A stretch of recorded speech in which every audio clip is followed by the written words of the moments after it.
Hello દોસ્તો, તમારું સ્વાગત છે આજના નવા વિડીયોમાં. દોસ્તો, હું આવ્યો છું મોરબી મચ્છુ ડેમ 2 એટલે કે જો મચ્છુ ડેમનો પાણી તો થોડુંક ખાલી થઈ ગયું છે. હું અને મેં પહેલી ફેર બનાવ્યો છે બ્લોગ, એટલે એમાં પાણી તો કેટલું પણ ભરેલું હતું અને તમને દેખાય છે આલે બધું કોરું દેખાય છે, પણ એ આખું ખેતરમાં તો પાણી તો ભરેલું હતું.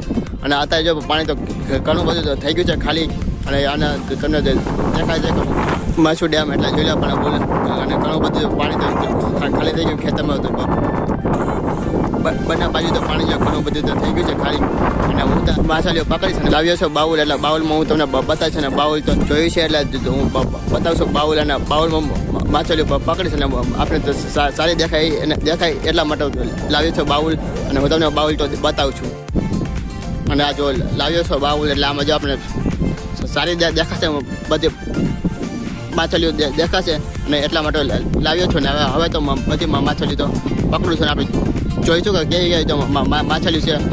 દોસ્તો, અમે બીજી જગ્યાએ આવી ગયા છે, અને ઓલી બાજુ તો અમે બતાવી હતી મેં આગળના વિડીયોમાં.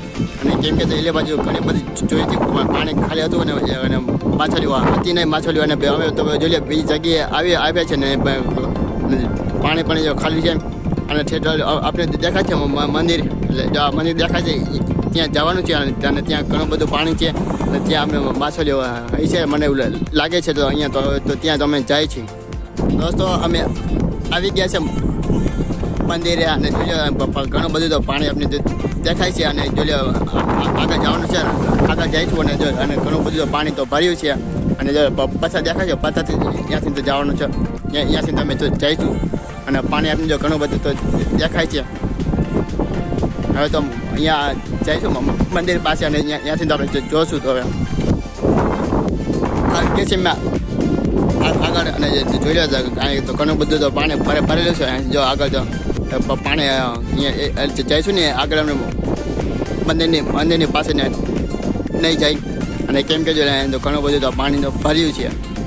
અને અહીંથી તો આપણે જોઈ લઈશું મંદિર. એટલે આ મંદિર છે હનુમાનજીનું મંદિર છે આવડું.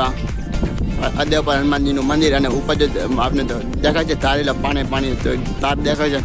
અને પાણી તો આપણે તો ઘણું બધું તો પાણી તો ભરેલું છે.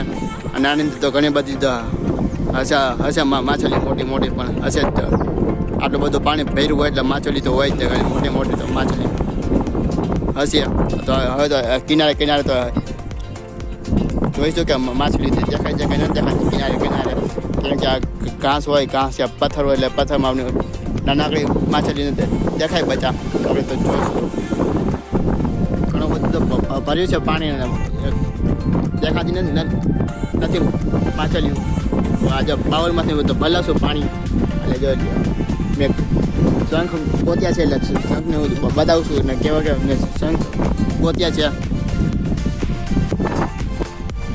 આ તો ગોત્યા છે શંખ, એટલે શંખ જોવો તો દેખાય છે સારા. અને જો શંખ તો ઘણા બધા તો ગોત્યા છે, એટલે શંખને તો મારા માછલી ઘરમાં તો રાખી શંખને. પછી જો શંખ તો ઘણા બધા તો દેખાય છે શંખ. અને શંખ પછી ગોત્યા છે સારા શંખ, એટલે પાણીમાં ધોઈ નાખ્યા છે શંખને. આ શંખને તો મારા માછલી ઘરમાં તો એડ કરી શંખની. શંખ તો જોઈ લે તો આપણે તો ઘણા બધા તો દેખાય છે શંખ. એટલે કે શંખ જોઈ લે, પણ મેં ઘણા બધા તો ગોતે છે શંખની. હવે તો આ શંખને તો માછલી ઘરમાં તું એડ કરીશ ને તો ઘરે જઈને